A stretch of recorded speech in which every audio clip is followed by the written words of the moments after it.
মুখ ভালো তো, মুখ ভালো, মুখ যে ভালো এটা বুঝি। জোরে কোন সুবহানাল্লাহ। আর আর আর জন নাই, জোরে বলেন সুবহানাল্লাহ। হাত নামান, জোরে বলেন আলহামদুলিল্লাহ। বলেন আওয়াজ করে মুহাব্বতে লা ইলাহা ইল্লাল্লাহ, লা ইলাহা ইল্লাল্লাহ।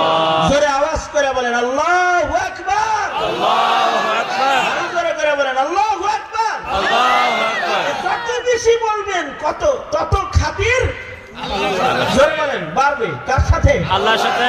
আরো জোরে বলেন আল্লাহর সাথে। খাতির বাড়তে থাকবে।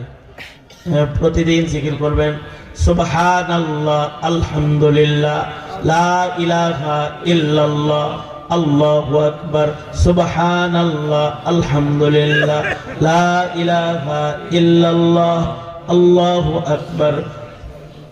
এই একসাথেও 100 বার পড়তে পারেন তাহলে 400 হয়ে যাবে, অথবা এমনি পড়তে পারেন সুবহানাল্লাহ সুবহানাল্লাহ সুবহানাল্লাহ সুবহানাল্লাহ সুবহানাল্লাহ।